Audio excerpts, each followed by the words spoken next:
Vasudevaya.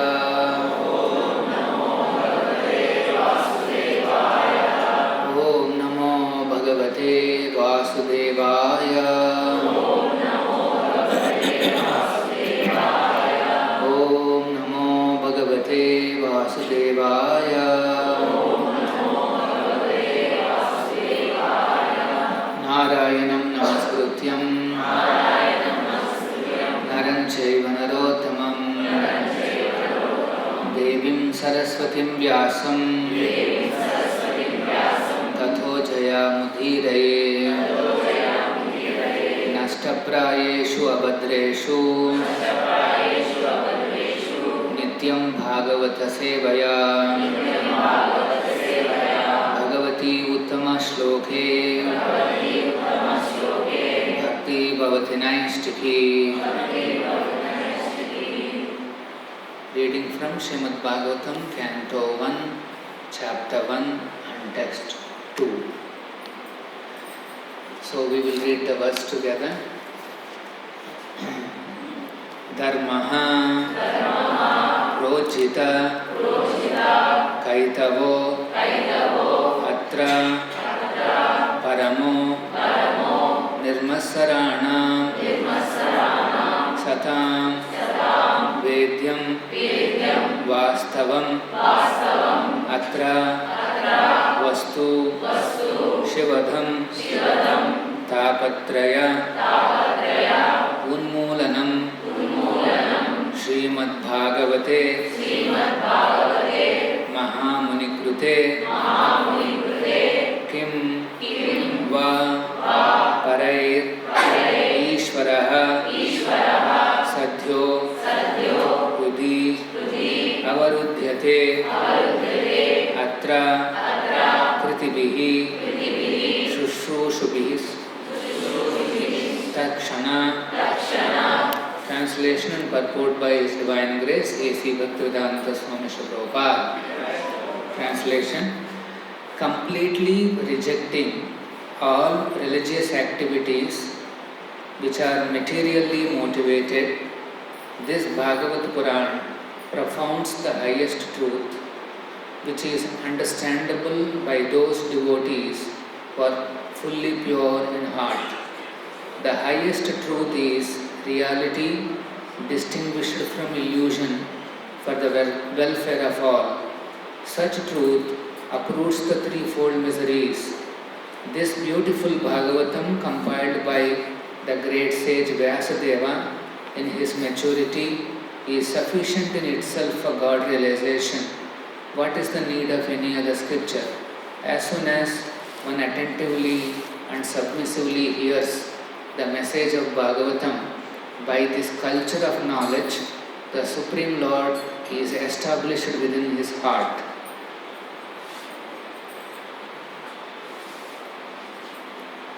Please repeat this translation along with me. Completely rejecting all religious activities which are materially motivated, this Bhagavata Purana propounds the highest truth, which is understandable by those devotees who are fully pure in heart. The highest truth is reality distinguished from illusion for the welfare of all. Such truth uproots the threefold miseries. This beautiful Bhagavatam, compiled by the great sage Vyasadeva in his maturity, is sufficient in itself for God realization. What is the need of any other scripture? As soon as one attentively and submissively hears the message of Bhagavatam, by this culture of knowledge, the Supreme Lord is established within his heart. Purport by Srila Prabhupada. Purport. I will read it by myself. Religion includes 4 primary subjects, namely pious activities, economic development, satisfaction of the senses, and finally liberation from material bondage. Irreligious life is a barbarous condition. Indeed, human life begins when religion begins. Eating, sleeping, fearing, and mating are the 4 principles of animal life. These are common both to animals and to human beings. But religion is the extra function of the human being. Without religion, human life is no better than animal life. Therefore, in human societies, there is some form of religion which aims at self-realization and which makes reference to man's eternal relationship with God. In the lower stages of human civilization, there is always competition to lord it over the material nature, or in other words, there is a continuous rivalry to satisfy the senses. Driven by such consciousness, man turns to religion. He thus performs pious activities or religious functions in order to gain something material. But if such material gains are obtainable other ways, then so-called religion is neglected. This is the situation in modern civilization. Man is thriving economically, so at present he is not interested in religion. Churches, mosques or temples are now practically vacant. Men are more interested in factories, shops and cinemas than in religious places which were erected by their forefathers. This practically proves that religion is performed for some economic gains. Economic gains are needed for sense gratification. Often, when one is baffled in the pursuit of sense gratification, he takes to salvation and tries to become one with the Supreme Lord. Consequently, all these states are simply different types of sense gratification only. In the Vedas, the above mentioned 4 activities are prescribed in the regulated way so that there will not be any undue competition for sense gratification. But Srimad Bhagawatam is transcendental to all these sense gratificatory activities.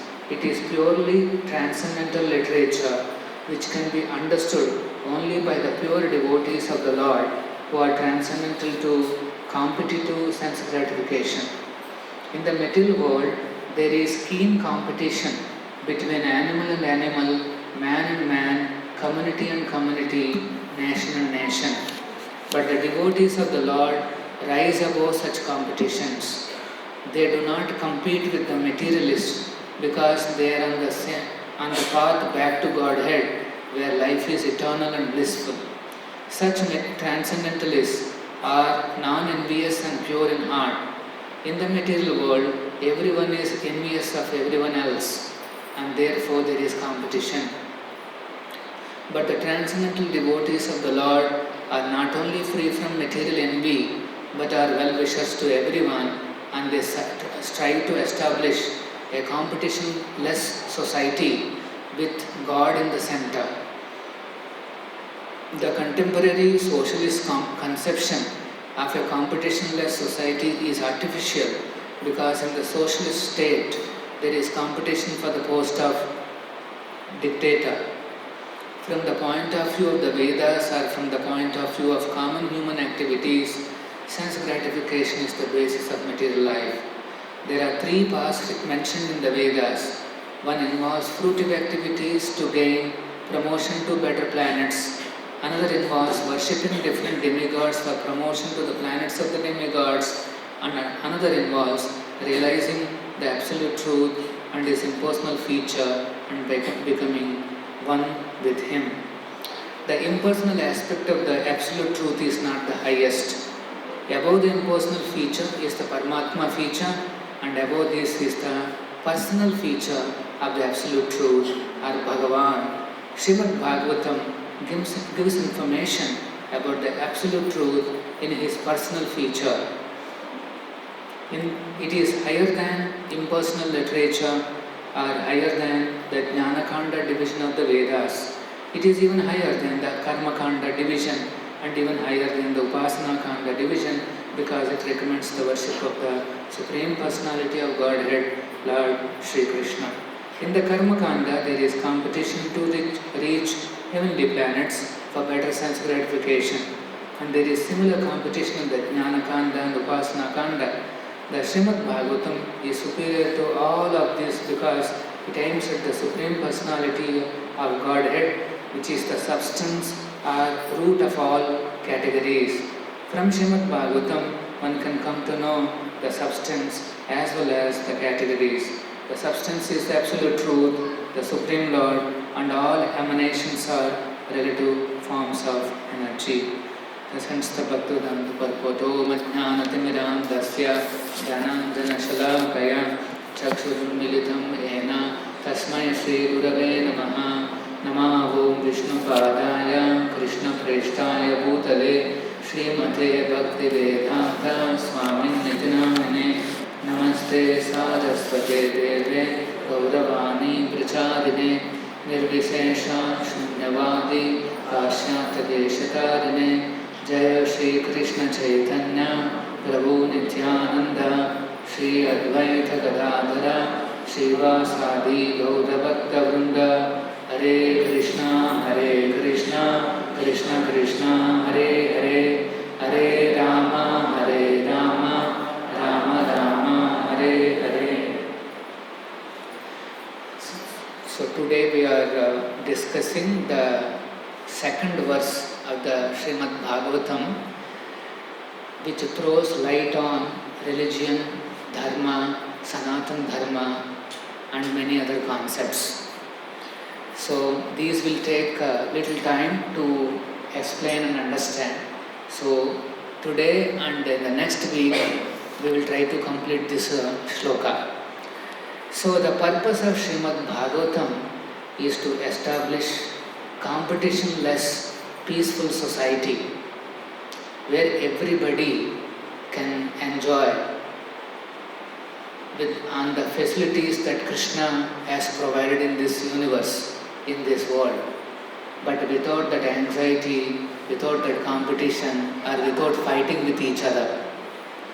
But we see today there is a fighting going on between man to man, community to community, state to state, country to country, and then there is a continuous war and competition to acquire more and more resources of the nature. Why is everybody is competing, trying to accumulate more and more? The central point in this world is called sense gratification. A human being has a lot of senses. Senses means we have eyes, we have ears, we have nose, we have tongue, and we have skin. These are the five senses. And if you see, on a day-to-day basis, we are always trying to satisfy these five kinds of senses. That's all. For example, eyes. We want to see something very beautiful. We want to see beautiful scenarios, sceneries, beautiful people, beautiful things. Right? Eyes are continuously driving us to identify beautiful and attractive things in this world. And then when it comes to ears, we want to hear beautiful music. The ears are demanding continuously that yes, where is that music? And if there is a song released, immediately we want to hear. If there is a some interesting music is there, then immediately we want to hear. Or if somebody is very pleasingly talking, pleasing words, we want to hear. So this is about ears. Continuously there is a pull, continuously there is a demand from the ears to look for all this. And then there is a nose, we want fresh air, we want nice smells. We will put air purifiers or many other things in our houses because we want wonderful smells for our nose. And when we cook also, we put some interesting herbs which can give good smell. So smell is also a very important aspect for our enjoyment. This is our enjoyment. We want to see nice things, we want to hear good, beautiful, wonderful thing here, and then we also want to smell wonderful things. And let us say we are passing by some sewage and there is a bad smell, we don't like it. Immediately there is a complaint goes to whatever that local authority. And so that is about the nose, looking for good smells. Then comes the tongue. This is the most formidable, unconquerable sense. What is this sense? We want to taste wonderful things. It is a natural, very natural, ambition of every one of us. After all, yes, why not? We want to eat very tasty items, nice looking items, and enjoy. It is said that out of all the enjoyments, this is the most prominent. Tongue is the highly difficult sense to control. Contrary to any other belief, tongue is the most voracious and most difficult sense to bring under control. So that is about eating food. And then there is a skin. Even skin demands that we want to touch something soft, we want to enjoy all those things. So these are the 5 senses which are driving everybody to satisfy more and more. And the interesting phenomena with this sense satisfaction is that as soon as we do something, then there is a desire to increase. The senses are greedy. They continuously desire more and more, more and more. Let us say you have experienced nice music.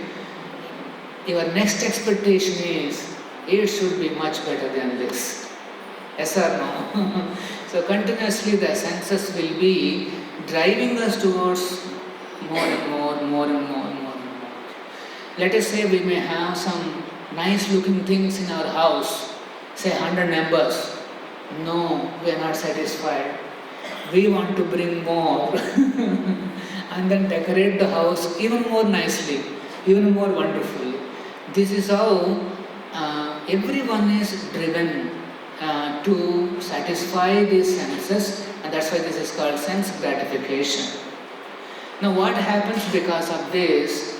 There is a race in this world. Because everybody wants for themselves. Natural, because we all have these senses. So there is a race, or there is a competition to accumulate more and more, either individually or family-wise, or even country or whatever, that level. There is a competition always going on to accumulate these things more and more. And then because of this competition, you will see there will be clashes. Let us say there is a beautiful item available, but there are 100 people wanting that. Obviously it's a competition, right? We experienced this in the first day of a new movie, a favorite hero. In the theatre there are only limited seats, there are thousands waiting. So there is a competition. So sometimes they utilize this competition for bidding and enhancing the rates and all that, but still, let us say there is only one item, so much competition. And let us say I could not get this, somebody else got this. Although you are also same, having say probably same money or same status or whatever, but somehow because of some process, somebody else got it. So then what happens is this competition and the race to accumulate more and more leads to envy, because somebody else will get it. There is an envy. That's what Prabhupada is saying is everybody is envious of other people. And this envy, as long as it is there in the heart, so difficult to live peacefully. Greed and envy are like that. It burns in the heart and it will not allow us to lead a peaceful life, though we are blessed with a lot of things in our life already. Actually, most of the Indians, if you see, they are very rich compared to, say, some African Sahara nations. Because we are in the field of hunger elevation, we know in African countries, some of the African countries, it's so difficult to get the next meal. They have no guarantee that there is a next meal. So compared to that, we Indians, fortunate enough, we have quite wonderful lives. In fact, of course, India is now 5th largest economy, very soon is going to be 4th. So there is a lot of money, but parallelly there is dissatisfaction.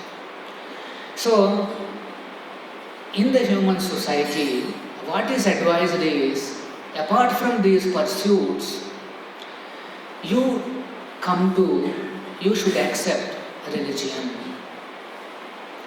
Religion is an important aspect of our lives. Why is that? Because this sense gratification that what we are pursuing, here Shastra is a little tough with us, little harsh. It is saying this is common to both animals and human beings. Now this is like a jolt for us. It says, Samanyam etat pashubi narana. So, samanyam etat means it is common. Pashubi and narana. If you see, say, in our houses probably there will be some dogs or cats. And then you will see they also demand the same things. But then what is that which distinguishes a human being? It is religion, the pursuit of relationship with God, the Supreme Personality of Godhead. Religion talks about there is a Supreme Personality of Godhead, ever blissful, permanent personality, full of opulences like beauty, power and all that, and is so attractive. He is known as the all-attractive personality of Godhead. In Sanskrit, all attractive means Krishna. Krishna, the meaning is all attractive. He attracts everybody. That is God. God means he is only attracted to some people and he is not attracted to other people. No, he attracts everybody. How is it that? Then you see Krishna's pastimes, you see 5,000 years ago the Lord was present. Personally, the Supreme Personality of Godhead was present. And then you see how he attracted everybody. Actually, we all have an innate love or attraction towards that Supreme Personality of Godhead. We all have. It's already there, just that it has to be uncovered. It is lying dormant. But as soon as a living entity becomes serious to develop that, to establish that relationship, to revive that relationship with the Supreme Lord, immediately that recovery makes him advance in his happiness. A true religion will bring 3 things into your life. One is the morality, 2, knowledge. You see what is reality and what is illusion. Vastavam vastu shivadam. Vastavam Vastu. What is the substance? What is the supreme truth? What is the reality? This is what religion teaches you.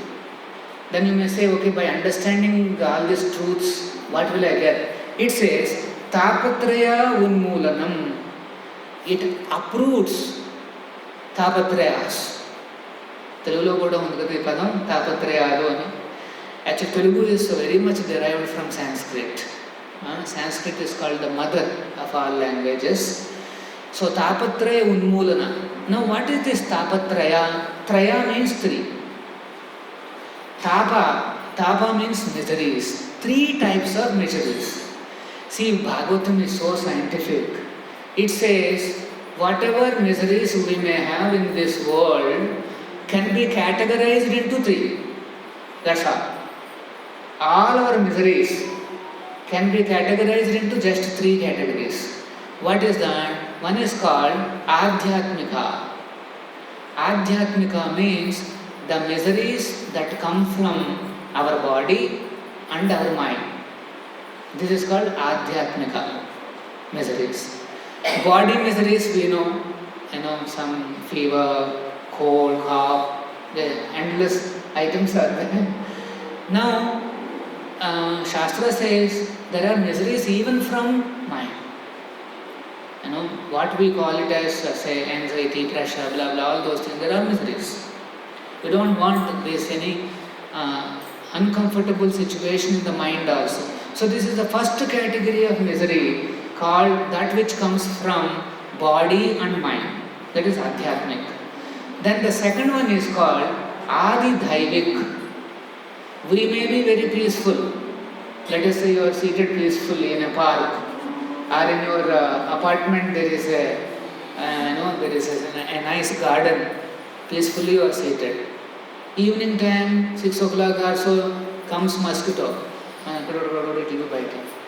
Sometimes some 4 or 5 people are sitting. It appears that mosquitoes are coming only to me. Sometimes we feel, everybody, it has left everybody. It is, why is it that the mosquitoes are coming only to you? What is the reason? It actually, that reason is not within our human control.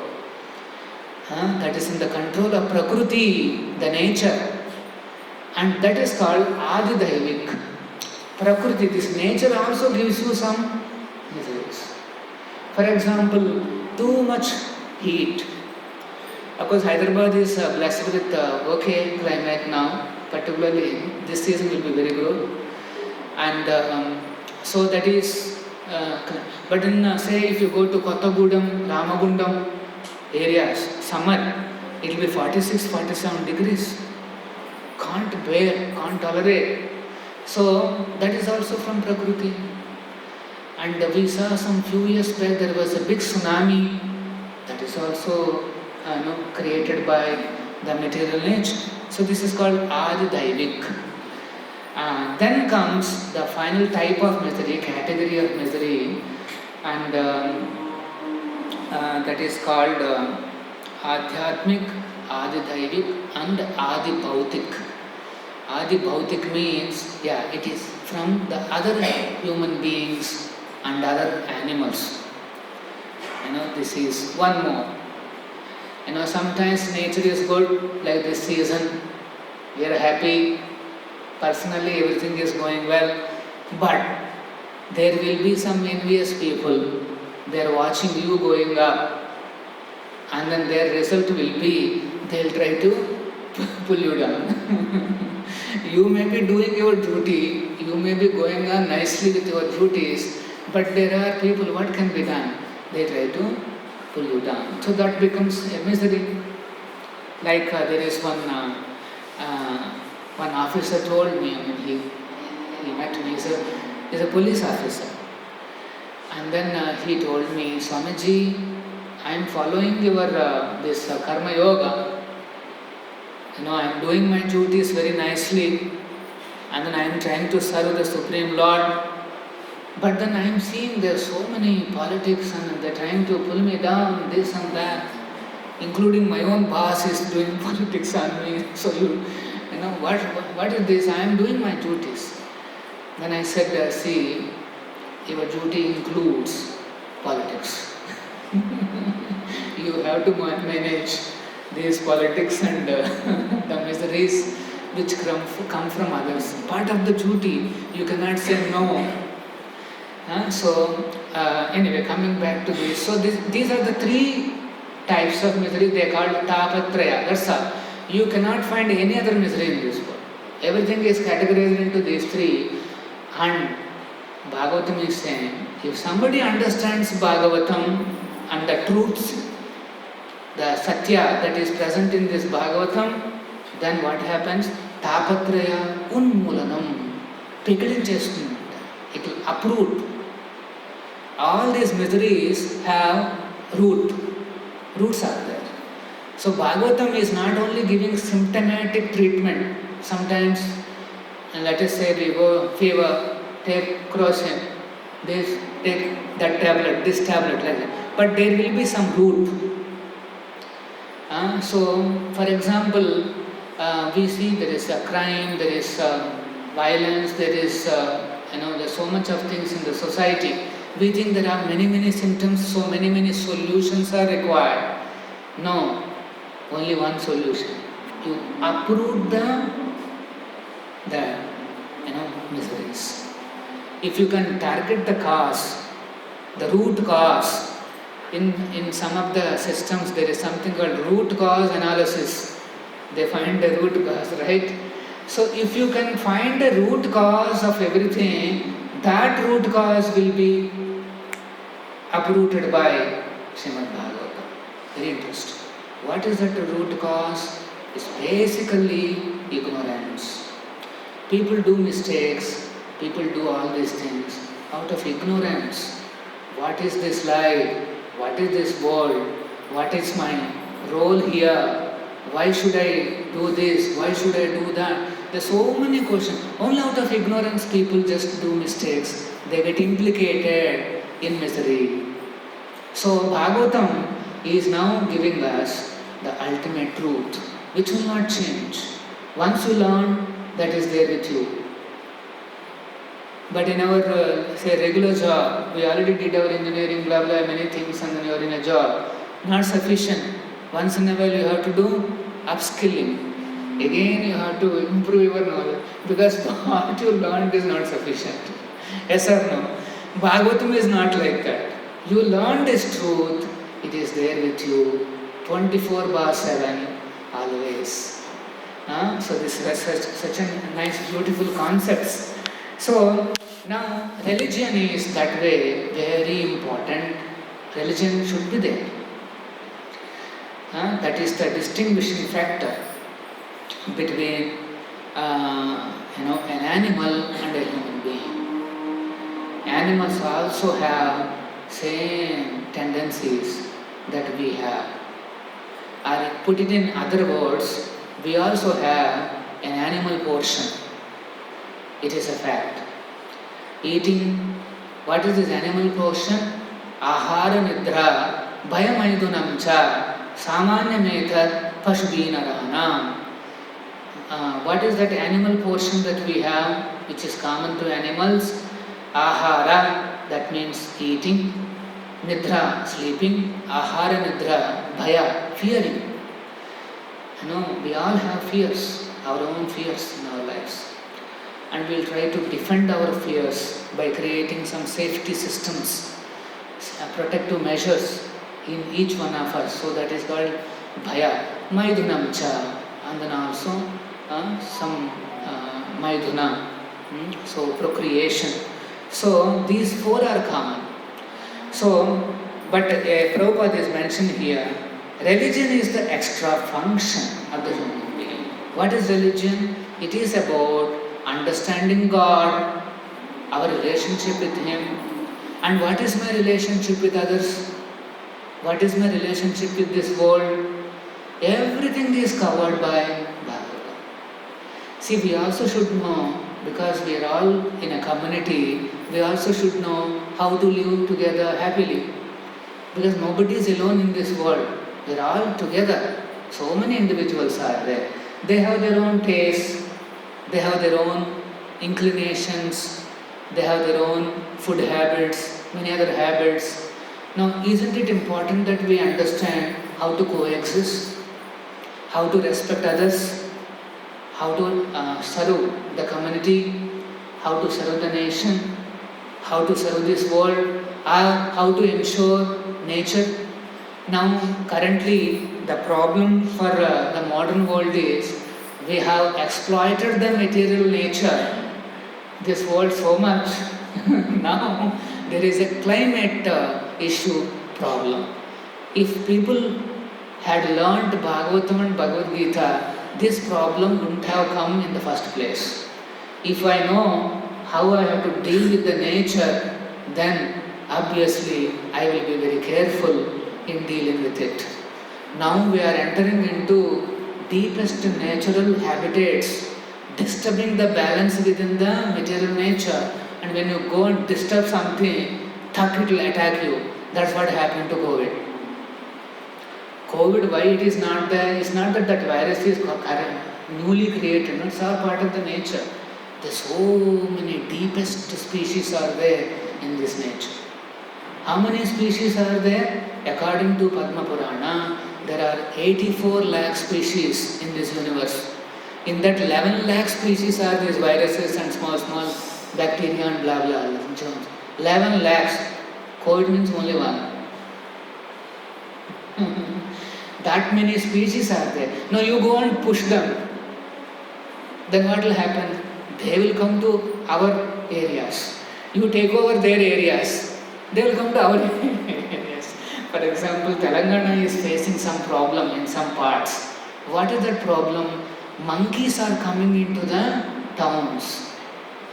Big monkeys, groups of monkeys, they are coming into the towns and disturbing. They are creating disturbance. Sometimes they are also attacking some humans, creating some wounds. The wounds on this thing. So once one minister is talking to a Swamiji, you are feeding nicely, Akshay Patra, can you extend it to monkeys? We said, Hare Krishna, we are not able to feed human beings also. So we will not be able to. Anyway, that project was dropped later on. So the point is, because we are occupying their habitats, where will they go?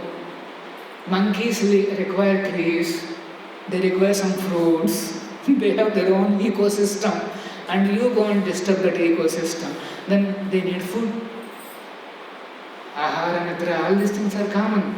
They need food, and where will they go? They come to us. Same thing happens to dangerous bacteria and all these things. So, if the human being goes on indiscriminately invading into these territories of material nature, then we really don't know what kind of consequences are possible. So that's why Shastra, the religion, teaches our relationship with all these things. Relation with the objects, like this is an object, it has no consciousness, it's stable, but there are conscious personalities. Gentlemen, they're all seated here, right? So we have to deal with them. Then we see trees, oceans, rivers, mountains. That is called Prakriti, nature, environment, climate, whatever you call. Now that is also available. Now how do I interact with it? All these things are beautifully explained in these Shastras. Now, as I said, I have to introduce a lot of concepts. So we have only 10 minutes to go. So I will do one thing. I know my topic today is about various religions, why there are various religions, and that we will try to complete by next session. Here, one more important point I will tell you. Generally, the current religions that we see, okay, first of all, we understood that yes, religion is required for me because I need to live here peacefully. So there are certain things already existing. I need to know how to live, how to cooperate, how to coexist. Okay, now most of the religions today, they have 4 divisions. That is called, one is called pious activities. They encourage some rituals. All religions have one portion is called rituals. Yes, anywhere you go, there will be rituals. They'll say you do arati like this, you offer agarbatti like this, or you offer a diya like this. There is a meaning, of course. So that's pious activities. By doing these pious activities and religious activity, the next level is he will develop in economic development. He will automatically get money. So whoever practices religion, particularly this pious activity, he will progress in economic development. And then once economic development is there, then the next one is called sense gratification. That means we can fulfill our desires for happiness. And then once the sense gratification is done, after a certain period, people will kind of look for salvation. They say, enough of all these things, now let me look for salvation. These are the 4 categories generally we see in our religion, but Bhagavatam is different. Not only talking about these 4, it talks about the 5th one that we will see in the next session. We will understand what are the differences or commonalities among various religions, and if God is one, why so many religions have come into force, and most importantly, why are they fighting in the name of religion? And is there a solution to it? Yes. So we will discuss all these complex issues in the next class next Sunday.